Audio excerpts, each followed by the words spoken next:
Hello, everyone. Welcome in to the John Draft League mid-season recap. Today, I'm joined by Youth, fellow drafter. But yeah, we're gonna look at everything that's happened in the draft so far. Um, so first, we're looking at the leaderboard. Speaking of, Youth is already 4-0, undefeated. Yeah. How you feeling? How you feeling? Woo! How you I'm feeling? feeling pretty good. I'm feeling pretty good. Nice. And We're chilling. yeah, you picked up Top. some big wins. Obviously, you've picked up the chaotic win first week.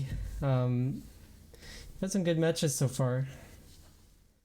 But yeah, I mean, we're playing next week, so I mean, we yeah, got we we will got be. that. We do got another good set between you and I coming up this week, so it's gonna be hype. We've got looking at the leaderboard. I mean, AJ's also 3-1. That's really good. Um, uh, Hazel, Jacob, and I are all 2-2, and with Cadenza, Jay, and Oath at 3-1, which means if I recall correctly, those three will have to beat every single opponent until Top Cut to have a chance.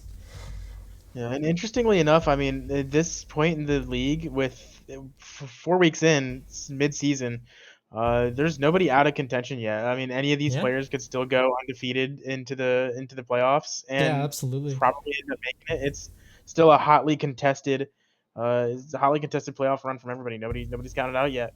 Yeah, for sure. Agreed. All right, we'll move on. So now we're looking at the top 12 Pokemon, and we cannot look at this graphic without pointing at the undefeated Ursaluna. You are the Thank owner you. of this Ursaluna. Any funny Hello. things that have happened? Yeah. To be fair, he skirted death. In week 2, he skirted death. I don't know how he managed Yeah, to do it. He he stared down the barrel of Terra Water Hydro Pump from T-Tar and survived. But other than that, I mean, the crazy thing is, I didn't even intend for it to live this long. And so many of I mean, I should probably talk about it later. But uh-huh. Yeah. or maybe I will. I don't even remember. But I Oh, didn't intend for it to survive week 4, and it just did. So at this yeah. point, Somehow did. it's however long he can keep going. I don't expect him to live week 5. I know you've got a bullseye on I him. I am out for this Ursaluna. I am out for blood this week. Yeah, This but thing will be dying. Hopefully. I hope. I think the Um, real thing we gotta look at here is this Dundozo. yeah, This Dundozo is 1-3 and still going 11-6. He's pulling a heavy amount of weight out here for yeah, Jay's this, team, I and mean, it's obviously the center point of Jay's draft here. I mean, like, come on, this Dundos is a huge problem for a lot of people who do not have checks for it. Uh, yeah. I but mean, so it's sorry. Go ahead. but so far it is it's 1-3. So I mean, people have been really prepped into this dozo, but maybe we'll see a better appearance in the later weeks. Yeah, and I was just gonna say you would hope Dozo would be up here anyways, just because it's such a menace of a mon. If you're gonna build Yeah. a team around Dozo, you're gonna hope that it gets the amount of kills. Yep. And I mean, for as long as it's been going, it's been getting to a lot of game threes, a lot of long drawn out games, and it's pulling its weight. So maybe Yeah. we'll see that convert into a run from here on out, For sure. and Yeah. I mean, it's a lot of potential in this mon. yeah, Dondozo is super potential, man. I mean, next we see the Corviknight. I was not expecting this Corviknight to be at number 3. I was not expecting I it to be here either, but it made a crazy run on week 1 where it went 6-1, 6-0 wow. against Jacob's team, and it's just been it hasn't had a performance quite like that throughout the rest of the run, but it's definitely been pulling its weight, and we see that it's Absolutely. 10-2. It's doing its Yeah. job, and Yeah, he's it been deserves here. its spot at the top of the ladder. Yeah, also want to look at my Duraludon. I think the poster child of unexpected Pokemon to be up in the top use or to be up in the top 12. But yeah, I'm kind of shocked with how good this Duraludon's been doing. It's been super good over the weeks. Um, And Droudon's a great mon in draft, for honestly. sure. Yeah, no. Unironically, outside of 1 week, I've brought the exact same set of Iron Defense Body Press with Flash Cannon plus move of coverage, which has been Dark Pulse, Draco Meteor, and Dragon Pulse so far. It's been a very funny mon for sure. Yeah, and I mean it looks like it's doing a good job for you because I mean Yeah. 10-6 at this point of the season, it's pulling Yeah, its weight. he's came to every week, but there's one side I didn't bring him to, so that's what the 3 cents is. Next we got Oath's Meowscarada. I mean, Glass Cannon, the Pokemon. Yeah, I mean it's matched up really well into a lot of teams that it's been up against. It's just had so much coverage and been able to pick off so many mons. I sure. remember when I had to fight him, it's like you have to account for everything that mon can run, and you can get picked up by triple axles. You have to deal with Flower Trick. You have to deal with the dark moves, knock off, Sucker Punch. Sometimes it's just a super versatile offensive mon, and it can output a ton of damage. It can stick around with Focus Sash. Super solid mon, and I'm totally not surprised to see it up here. Yeah, no, absolutely not. Yeah, even first week, I remember Oath brought Choice Scarf Meowscarada into me on the first week to outspeed my Electrode, and I was not expecting that. It didn't pop up, but that was still a really shocking occurrence. I mean, and the next Pokemon, I mean, another ground type on the field, very common up here. Jacob's Mamoswine, very good pick on his end, to be honest. A very good offensive mon. Its ability being really crucial and to intimidate matchups. But yeah, super good coverage too. And you want to do a little lightning round here because I feel like we've been spending a lot of time up here. Yeah. I mean, all these mons that are down here, I feel like because most of the players here have already been mentioned and their mons and everything, I want to give a shout out to AJ's Gastrodon. AJ's got like an interesting team going on here where his mons, like, whereas a lot of these teams have one mon that's pulling a lot of weight or just like hogging most of the kills, like a certain Ursaluna up there that may or may not be carrying me. But it's AJ has a couple of reps up here in the top 12, but for the most part, all of his mons are pulling a pretty equal amount of weight, and that's why you see this Gastrodon going undefeated so far. I mean, it's also, we have another undefeated mon up here in the top 12. Yeah, for sure. Yeah. Sorry. Mudsdale is also on its weight up here.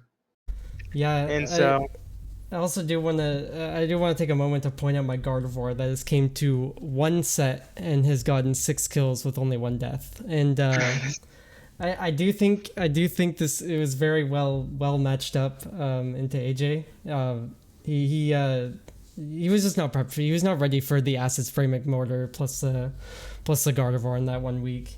You know, it was still a really close set in the game too, for sure. But yeah, that covers everything in the top 12 Pokemon, and we can move on to the current trades. I mean, there's only 2 of them, so not much to say. Jacob switching his Scyther to the Espathra, which will be going live into week 5, and my trade from, I believe, week 2 going into week 3 was me switching my Umbreon for Raichu and my Electrode for Malamar.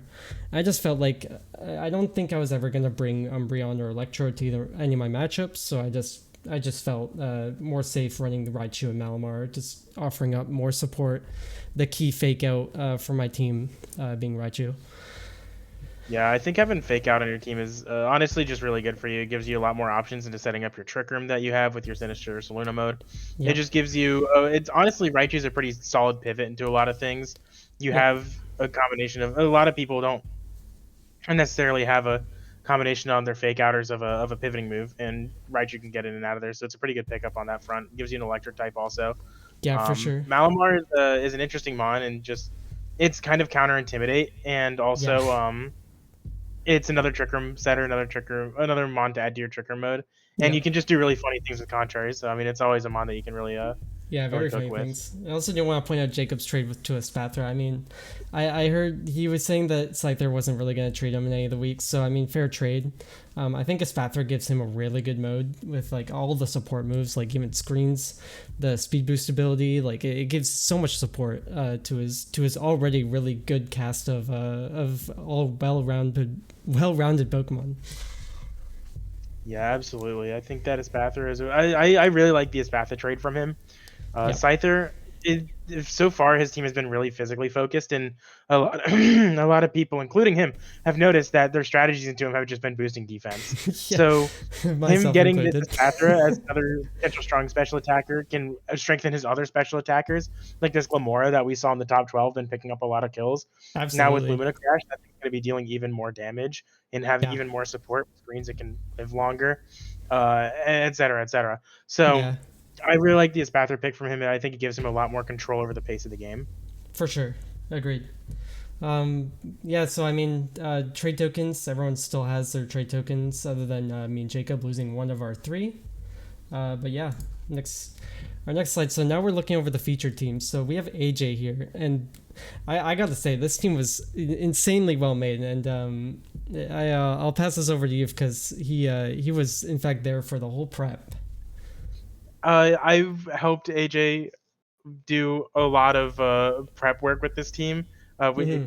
Do we want to pull him out of the cave? AJ, do you want to talk about this? He's lurking here in chat, live listener. He is You live want to talk about listener. AJ? Okay, he's quiet. Maybe he doesn't want to talk about the team. It doesn't sound like it. You got this, King.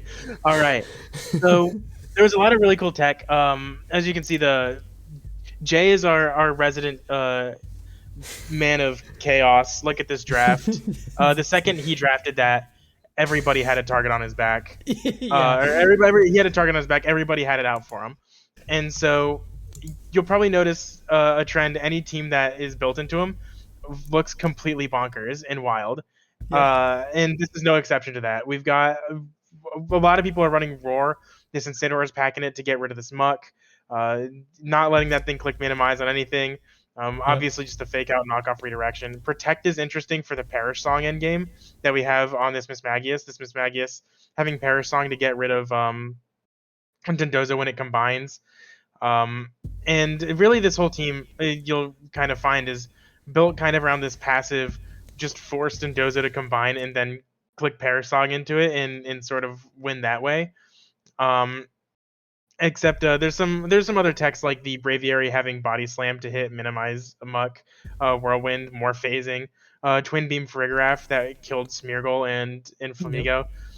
There's so many silly techs on this team that are just built to out cheese Smeargle muck, Flamigo, Dondozo, co-star strategies, Yeah. all of that shenanigan. I could. There's so much more that I could go over, but I feel like I'd be talking for way too long. Like this Mismagius being immune to like normal like a standard Dozo set next to Gastrodon. Yep. There's so many things, but the matchup itself was quite interesting in the sense that like if either player lost a Mon first, they would just lose everything. It would be 4-0 like straight up from the on the spot there. Yep. So in the actual match, all this tech ended up working out in beautiful fashion. The second that Very. Dondozo combined, it was just like it was such a downhill. It went so badly for Jay at that point. So and it didn't Yeah. even come game two. So I mean, all of that anti Dozo prep really paid off right there. Yeah, for sure. I also want to touch on the Miss Magius being completely immune to the Dozo. Like, so for reference, standard Dozo runs like wave crash, so water, ground through earthquake, and then it runs order up. So basically, Miss Magius with levitate is immune to ground type moves. Terra Fairy makes it immune to the order up, the dragon type move. And when it's beside Gastrodon, Gastrodon soaks in all the water moves. So when when the Dondozo and Tatsugiri combine on the field, this Miss Magius is a complete problem. Like you cannot get rid of, you can't stop the Perish Song, you can't stop the taunt. It's just such a huge threat into Dozo. It was a really well thought out mode, for sure. Super Uh, well crafted team, and it's great to see AJ be able to take it to a win. yeah, absolutely, very deserved. So our next player is Cadenza. His featured team is the week 2 versus Jacob. Yeah, I mean overall well-rounded team. I think just like this is really balancy. I think like there's the rain mode with the Primarina throat spray hyper voice doing a lot of damage. Obviously, like the Skeleturge is so nice in terms of like defensive typing against this team. Like Metagross struggles into it, Infernape does. Like there's lots of Pokemon on this team that struggle into these bulky targets. I also want to point out the dual wing beat from Fletchling. That's a very key thing for his Archaludon because he can keep proccing stamina with the dual wing beat, which is a really funny interaction because it'll give the Archaludon so much defense boosts at a point where like all these physical targets like cannot touch it. Yeah, and once again, talking about Jacob's team, I think we mentioned it earlier. Everybody just defense boosts into him. Yeah. So this is just Cadenza's way of doing so, and everything else on this team. Cadenza's been pretty simplistic and standard with how he builds his team so far. Yeah. But I mean, he really doesn't have to get too creative, right? I mean, this Skeledirge and Primarina, and he didn't bring it this week, but the Rillaboom, it's such a strong core that you just have to respect it. And Absolutely. so he has a lot of options with that, and it's a really solid draft, and it's really nice to see when it all comes together and just works, because you have to respect these mons, even if it's the common set, even if you know it's coming. It's like the train coming at you, and you have to get out of the way. And in this week, it just so turned out that Jacob could not get out of the way. So Yeah. great team building coming out here from Cadenza in this week. Yeah, for sure. I also just want to point out my dog is snoring in the background. So, Kid, is it on? Is it on? Is it on? Yeah, I think on, it's probably on the mic, but we'll see. But yeah, like, no, we're not I cutting think that out. yeah. So something, yeah, no, I mean something we already pointed out with Cadenza's team is that he picked up a lot of really bulky targets, like the Firewater Grass core being really defensive through the Rillaboom, Primarina, and Skeledirge. Obviously, also he also within that he also has pledges. So pledges also have a really interesting technology. We haven't seen it yet, but maybe we'll see it at some point. Actually, I don't know if we've seen it yet. I don't think we have. But yeah, I mean overall, just like super well-rounded balance draft from Cadenza, and very shows really well through the rain mode with the defensive core of like Archaludon, Skeledirge, and Primarina. I think it's really good. Yeah, we can move on. Next week we have Youth here, and obviously he can take the mic here because this Keyberry Magnezone was saucing. Yeah, that's this is probably my favorite thing. I also have been I feel like I've gotten some cool techs as I've been building, but at the same time, Ursaluna Blood Moon is such a broken mon that it like I don't you just run the same feel like stuff on it. I feel like I'm not getting that creative with it. So, or just like the team in general, because I feel like in so many of my matchups so far, I've been able to just go like, yeah, I'll just Blood Moon it. It'll be fine. Yeah. But in this matchup, I couldn't because T-Tar is really strong and Annihilate is really scary. So I had to get creative, and my answer to that was Terra Fairy, Keyberry, Magnezone. I talked about it a little bit in my video when I was talking about all the prep and everything, but basically I was just like, it's kind of difficult to get rid of this mon if it gets a Keyberry boost, and it one-shots T-Tar if I get it up with Body Press. So, and also this Corviknight was a massive threat. Corviknight is also really difficult for Blood Moon to remove, so I knew I had to bring Magnetball Magnezone, and this was just a really cool way of this is a really cool way of getting it to stick around against all of these other huge offensive threats, like the Annihilate, like the Garchomp, just all these really strong physical mons. Were just I had to find out a way to keep it there so that I could keep Corviknight on the field, and I'm happy that I was able to figure it out that way. Yeah. Yeah, for sure. I think I think something else to point out is this I don't know if it was brought. Did you ever bring the Ninetales in this set? I think the Ninetales I did bring the Ninetales in this set. Yeah, Ninetales set is really interesting. I think the ice type like offense dealt a lot of damage and like deals a lot of damage in this team. So I think the Nevermelt Ice is really well placed on this Ninetales. Yeah, initially it was what was it? I forget what it was. It was a defensive item at first. Then I realized I kind of didn't need it. Yeah. So I just threw Nevermelt Ice on there. Its main job was to encore, because I really didn't want Corviknight setting up, and it was also just to keep Garchomp on a leash. Yeah. The Blizzard damage never ended up mattering that much. In fact, I think Ninetales ended up just switching in once and then switching out. But I mean, it was nice to have as a pretty solid defensive option. Blizzard was threatening a pretty solid amount, and I really just wanted that fast encore with it. Yeah, for sure. Yeah, no, I mean, obviously the Trevenant's a really good trigger mode for the Ursaluna. Even the Berserker. I don't know if the Berserker was brought, but It was. I think every mon of the team in this matchup. Wow, nice. Yeah, I mean, overall well-rounded. Of course, our 4-0. Undefeated Ursaluna, so this Ursaluna did not die in the set. Different. Yeah. All right. Next we have Jacob. Oh, just in time. Hey. Oh, perfect. So we Jacob just joined the call, literally, like as we pulled this up. So it's perfect. What perfect timing. so this team sheet was his team into me last week. And yes. There's a lot of interesting text. Obviously, the dragon-tailed salamence proved to be a very big problem. Not letting my supports do their thing, making me the dragon-tail forcing me to switch out whenever it hits. And this Mimikyu, this Mimikyu was a problem. Misty Terrain Mimikyu's kind of shized. Yeah, very much is. I was so scared of your bear, so I was like, you know what, I'm just gonna build this Mimikyu design just to make it suffer.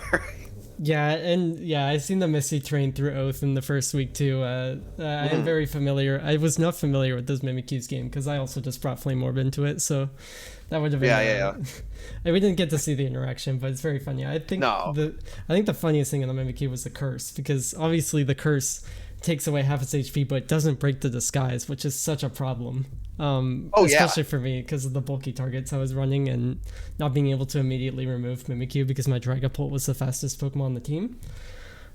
So I would always break the disguise with the Dragapult and not get the damage, the Key Ghost type damage into it. Moving on from the Mimikyu though, I mean, obviously we got the Clear Amulet Stockpile Araquanid. He brought this into Oath the week before. Obviously he found something good out of it because he brought it again. We ended up Jacob and I ended up playing the defense boost off in our game 1 where my Archaludon, or sorry, not my Duraludon was plus 4 or 6 in defense, and this Araquanid was just eating up all the attacks with the stockpile. I ended up winning the game 1, but obviously this proved dividends in the game 2 and 3 that he took against me. Something else interesting, I think that the Power Herb Glamora set that he was running was really interesting. I think it was really interesting to see the Glamora take on a really bulky role. I was not expecting it to live a +1 waterfall from Gyarados. But yeah, that just happened. I do want to pitch in just for 1 sec. I want to talk about go ahead. Go ahead. So I was really close to making it Sash in our fight that week because my thinking was like, well, Glamora's not the bulkiest Pokemon, right? Yeah. But the reason why I needed Power Herb is because one, the damage Glamora can do, which is Power Herb, is just nuts. Absolutely. You get it off, it's doing a stupid amount of damage. And then I was thinking well, I have enough answers into because I was also thinking about a Sash and a Poison Stall set. Mm-hmm. But I was thinking well, I knew you're gonna bring the Duraludon. I did not. Obviously I didn't know it was Body Press. But go ahead. No. Well, just continuing on. I think also something I want to really look at is the Mamoswine, because obviously the Oblivious making it immune to Intimidate is very nice. So this thing's a monster. Yeah, it's been serving good, but something I want to point out with the Mamoswine in this matchup is that I actually really don't have a single mon that resists this Mamoswine other than not resist, sorry. It's hit not super effectively, Ursaluna, Sinistra, Dragapult, Magmortar, Yanma, Duraludon, and Raichu are all hit super effectively by either ground or ice. So this Mamoswine put in a lot of work this week for Jacob. Oh yeah, and I mean also hitting all of its spears didn't help in your favor. Yeah, it did come down to a lot of RNG, but that's the game we play. And Yeah. obviously Shango with the Furret. This is Furret's Hell yeah, number one baby. player, obviously. Oh yeah, number one believer right here. I will say, I want to talk about this for it a little bit because this one was Okay. specifically designed for one reason, Okay. and this was to combine with Salamence. It never worked in the game, but my original plan was I wanted to combine it with Salamence, so I could, like, and that was specifically for Sinistra, because I was worried that you could have easily just left with like a Trick Room mode. And my plan was to knock off your Eccentric Spade because I just assumed what you were gonna run. Because Sharp Beak dual wing beam unfortunately cannot get the KO unless it does like 90%, but because of your Citrus Berry, you'll live it every time. So my original plan was always like to combine with the knockoff slash the dual wing beat. Interesting. Never came up, but well, this is cool information for me to know for sure. But yeah, overall well-rounded, balanced squad here. Moving on, we have our we have our resident Smeargle Mux Dondozo Tatsugiri team here, and this is the week. He was playing Yu. So what was happening here? What was going on? Yeah, I'm sure he probably left you these notes, but I do know a little bit about what he was going for. Unfortunately, I don't have this one on recording because my software wasn't working, and I had to have my baller MS Paint recreation. But this Dondozo is Terrastellar. that's kind of strange, isn't it? But apparently it was to one-shot Dragonite through multiscale, which was honestly pretty cool tech. I that's why I voted for this one to be on here because I thought that coupled with it's mostly just the Dondozo. The Sunny Day on Dodrio was cool. It was the first week of the draft, so got a little creative with the Dodrio set. I don't remember if he used taunt against me. I don't think he did. I don't think it ended up mattering. But I think that's a cool set from him there. But yeah, I mean, this Dondozo put me in some really weird situations when we were playing. Honestly, for how well I was, like, because I had Dragonite, and like Scale Shot Haze Dragonite, which is like turns Dondozo off, and he was able to find a set on Dondozo that made it still functional into that Dragonite, regardless of the fact that I had the Dondozo counter. Yep. So it was pretty good. It was really cool for me to see the Ice Fang come out in this set. I was like, oh, okay, this is what I'm dealing with, and even though everything else was ball. yeah, right. Even though everything else was kind of like a little bit what I expected, I think the Dondozo set is just so out there and probably the most creative thing that he's done so far in the draft that I really thought that it deserved its spotlight up here. Yeah, I mean it's hard to be creative with this team comp, but hopefully we can see some cooler stuff in the coming weeks. Yeah, I think coming up we'll probably start seeing this Dondozo and Tatsugiri separate and be Storm Drain and something else. It looks like AJ unmuted. It looks like AJ wants to say something about this. What? Oh, sorry. I want to pitch in really quickly. There's one really funny thing. The Smeargle was meant to be moody, but he forgot to change the ability before. I didn't even notice that, actually. I didn't even notice that. The own tempo. So he put it back as own tempo, but that is why. That is funny. That's actually so funny. Yeah. Yeah, but no, that's sick though. I also just want to point out like something small but about his draft is that Typhlosion is a really good Frisk Pokemon. Really, just because Frisk shows off the other items on the other side. That is some very good information when you're playing in a draft match, and Typhlosion makes really good use of that. Yeah, with a mon like Dondozo too, it can really change how you approach the matchup. So yeah, absolutely. It's a really cool tool for him to have. Typhlosion is one of the scariest mons in the team, low key. I think there's one of the things it's funny because you look at his team and you're preparing for the Dondozo Tatsugiri and you're like, oh, I've got to be ready for Dondozo Tatsugiri, but you also have to be ready for the Typhlosion. I know he's got like Espeon and Flamigo on his team. Yeah, he's also got Galarian Weezing. Yeah, Weezing hasn't come yet, but just those mons on their own is they're strong mons and you have to respect them. And so while you're trying to figure out your Dondozo line, you also have to figure out like, oh, how do I not explode to Eruption? So And also the fabled he hit this on me, the fabled co-star Flamigo to get all the Denozo boosts. He hit this on me once. True. He did hit me with this. I did fall victim to this in our game too. But moving on, we got Oath. I think this team is absolutely Oath. Oath had a really good cook up going here. Yeah. I worked with him a lot here. So I think what really rounded out this team was the Arcanine. The Flame Charge Psychic Things Arcanine to originally it's to really help with the screens that either the Whimsicott or the Ninetales were going to set. Flame Charge obviously to become faster than all the team. It was a really slow and bulky Arcanine, so having the Flame Charge give it the speed boost is very nice and just added up really well into his pool. And yeah, like the Roselli Berry Scrafty to live a fairy move because obviously it's quad weak. It came up, but it didn't really matter in the end game. But yeah, no, for sure, it's a really cool team. Yeah, and I think he did. The beauty of this team is that I think he did exactly what he needed to into me. Absolutely.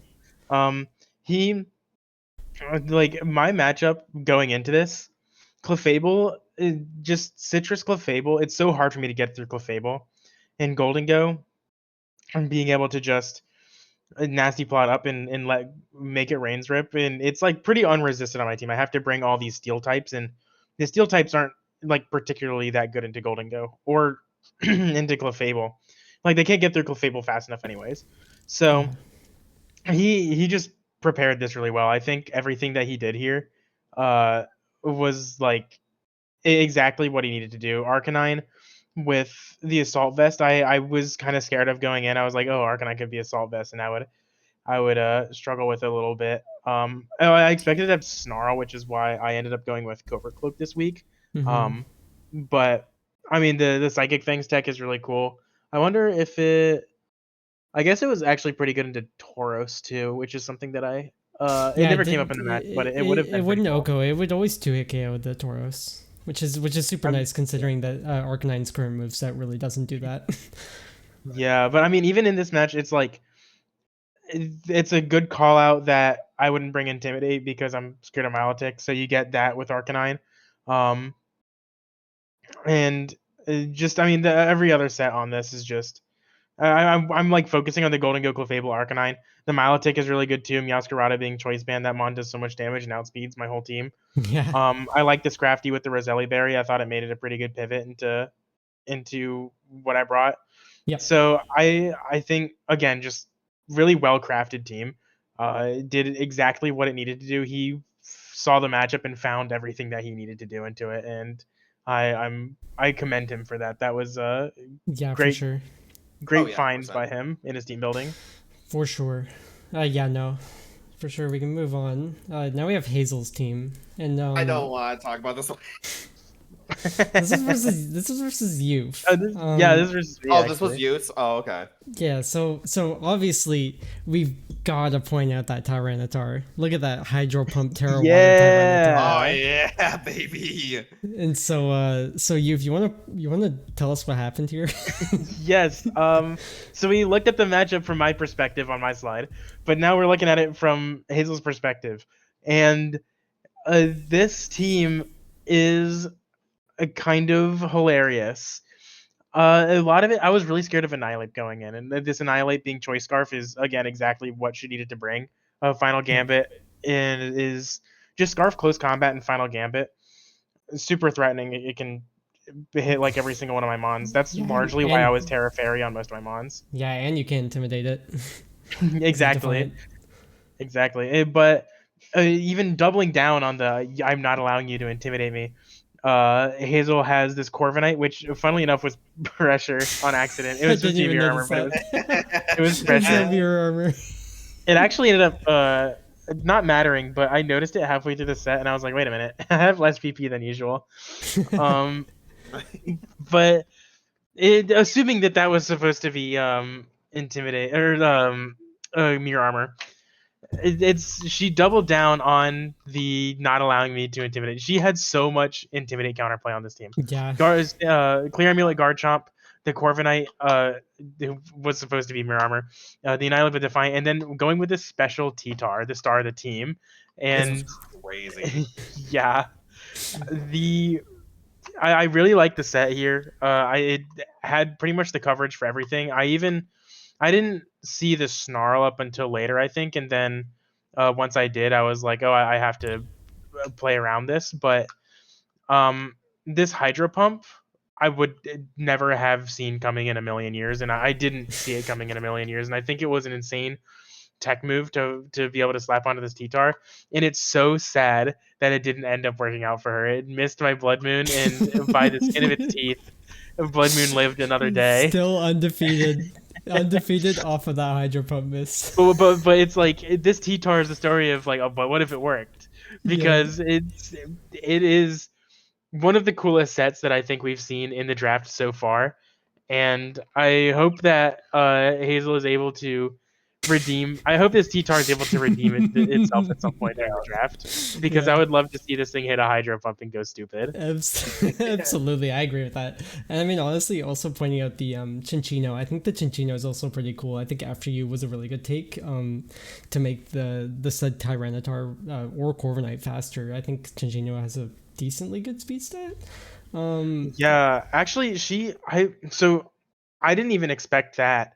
I didn't know, or I didn't prep for Chinchino at all. I didn't know what Chinchino could do because I didn't consider it in the matchup. I was like, this is not a mon that's coming. I'm gonna EVO everything, like not considering its speed stat or anything. And then it came, and I was like, oh no. And so she actually had the opportunity on turn 1, I think, to click After You Hydro Pump into my Blood Moon, and that I would have gotten smoked. I'm very glad she didn't click that, but I think the option to do that is a really cool consideration in team building that I would not have expected. I didn't know this mon got After You. Yeah, I didn't know that either, honestly. And I also want to point out Jacob's Furret, because I think a lot of people have been absolutely ignoring that Furret, but it just came through for multiple sets. Oh yeah, that little guy has little hands. You know, so he does have little hands. These little mouse guys put him work. Yeah. But our next team, this is my team into Oath for the first week. Talk now. Woo. And so this is when I had Electrode over the Raichu. So this week, so obviously the main set popping out here is the Ursaluna, because usually Ursaluna is always holding the Flame Orb. It's never really goes off of that, mainly in VGC, but in draft obviously you can make adjustments like this. This Terrifier Ursaluna with Bulletproof was able to wall Golden Go, like a standard Golden Go, because Fire would resist the Make It Rain, and the Bulletproof would make me immune to Shadow Ball. Obviously the Life Orb made this thing do a lot of damage. In fact, actually, I literally wasn't even aware of how much damage it was going to do. This guy did a lot of damage. It actually hit an Oko on the Milotic, which is actually probably unheard of in this draft. Yeah. But yeah, I think the taunt Magmortar for the Clefable was really good. The Flamethrower with Charcoal was enough to Oko Golden Go, and for the most part Thwacky, though it was a damage roll if I remember correctly. The Follow Me redirection's obviously super nice, and the Terror Dragon was just there to resist like the Thwacky and Milotic kind of stuff, the Meowscarada at some points. The Gyarados Dragon Dance, so after setting up, it was faster than the entire team. With a combination of Terrifying, Terra Blast, and Waterfall, you could always 2-hit KO or Oko something, like the Terrifying Terra Blast would like Oko the grass types at +1. Even neutral, it Oko Meowscarada, which was Scarf. So actually the interaction I was looking at here was the Electrode plus Gyarados. I would lead that into Meowscarada. Well, it was very leadable into Meowscarada. I could Electro Web and Terra Blast it for a surprise knockout. But Oath was actually one step ahead of me and had Choice Scarf on his Meowscarada. So actually that wasn't going to happen. But moving on, I mean, the bottom two, very standard Duraludon. I don't know why it says knockoff. It's supposed to be Dark Pulse. But the Duraludon was carrying Dark Pulse, and so obviously, so in game, I don't remember what the sets Game look 3, like. right? It was the last. I think the same went to game 3, didn't it? Yeah, no, it did. So I'm trying to remember. So I remember in game 2 I lost because Oath's Milotic had leftovers, and that was the only thing that was able to beat my burnt Duraludon, because obviously Duraludon was sitting on the field for so long that eventually got burned by the Arcanine Flare Blitz. So yeah, and the Milotic was just able to out heal all the damage, which which was obviously once again, this Milotic is super tanky and a very big threat. And the Sinistra Life Dew, because of how bulky my Pokemon were, I think the Life Dew was just like, well-rounded. Yeah. Yep. I think that covers everything. I don't know if anything else. Yeah, I mean, I feel like that's a pretty overarching view of this team and this matchup. I feel like you've given us a pretty good rundown of the game plan. Yeah. Yeah. So our next slide. So we're gonna end this one out with the mid-season awards. So I had every member nominate a Pokemon for each category, which was then sent to the VGCA Discord for everyone to vote on the winners. So we have the winners. And our first category, the top MVP, obviously it wasn't even voted for, but the Ursaluna, literally voted for. The Everybody Ursaluna- knew. Everybody knew the undefeated Ursaluna. Obviously, that thing's got to be mentioned for the top MVP. I mean, obviously, he's just the GOAT. He's walking up in this draft and just taking over. For our next prize, is the coolest tech. So, so we're looking at the coolest tech, and our winner is Jacob's Araquanid. Yeah. From week 3, because I know Youth and Jacob worked on this together, so I'll let you guys I'll let Jacob take it. It's his Araquanid. It's all you. Was this week? This is week 3. Okay. This was week This 3, is so this was three against and two Oath. Yeah. Yeah. So, I mean, Araquanid is one of my favorite Pokemon, so I wanted to use it, and I thought it had a particularly solid matchup against this team, but I didn't know how I wanted to use it, because I knew he had I think he had 2 Intimidate Centers on his team. Yeah, he has Scrafty and Arcanine. Yeah, Scrafty and Arcanine. So I was like, okay, Claymant's essential, but I was like, well, some of his other team has problems, right? He has was he the one that he charged out on? No, that was No, Cadenza. that's- Both had the Meowscarada. Oh, Masquerada. Okay, yes. Okay, I remember now. So I was like, well, Araquanid is not that tanky physically. Like, it has a great special defense stat, but its physical defense is awful. Well, not awful, but it's not great. So I was like, okay, how can I make this thing like really a problem for him? And then honestly, I think I should give you a whole credit with this one, because I think you're the one who mentioned like stockpile. And at first I was like, why would we stockpile? Like, what's the point? Until I realized the point is not to like get this guy to do more damage or whatever. It's to make this thing an unbreakable wall. Like, this in fact mattered for my matchup into him too, by the way. Anyway, go on. Oh yeah. Oh yeah. No. But yeah, it made this thing super bulky, and with the clear ML ops, you couldn't slow Araquanid down. So it was like with Follow Me Spark from Fur, it was like a consistent damage dealer that you just, after it gets like 2 stockpiles up, you have a really hard time slowing down. And Araquanid really clutched up for me in games 1 and did I win both games? I think he won both games. I Yeah. did, yeah.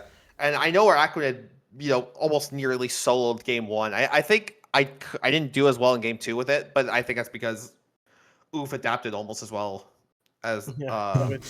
Wasn't enough. But yeah, this spider looks a very squishy spider, but yet this thing feels like iron. This thing just does not die. It definitely looks like that. So, with that explained, our next category is the funniest J answer. So This man obviously, being a hard target. so obviously we had to make this a category. I mean, like most of the voted teams, or I thought that most of the voted teams that we featured earlier were just gonna be teams against Jay because of how funny the tech is into him. But we have gotten the votes back. The funniest chaotic answer so far in the draft is my Gyarados. What It's so very intentional. I really wanted to name this Gyarados Yapper, or sorry, not Yapper. It was named Yapper. I wanted to name a cheerleader, but I thought it gave away the Dragon Cheer too hard. So basically, the tech of this is like the Roar would obviously common answer into his draft. The Roar would get it would get the evasion boosted muck out. And also it would force any Pokemon off the field. And I think everyone knows that the matchup into J is really super centered around your positioning. And I think Roar gave me that good positioning that I would want in the matchup. Dragon Cheer was very nice for the Dondozo because if I Dragon Cheered, not that I held a crit boosting item on any of my Pokemon, but it would give me more of a chance to crit, and which matters because the Dondozo with all the boosts, obviously crits ignore the boost, so Dondozo would just die to any of my dragon attackers who were both special attackers this week. But yeah, and the Avalanche was just for hitting like Flamigo and like other flying types. Waterfall was just consistent water damage, but yeah, this guy was just really bulky this week and very key to my positioning to win. He was screaming. He was screaming. He was yelling a little bit. He was cheerleading. He was roaring, dude. He was a loud guy. He was a yapper. He was a yapper.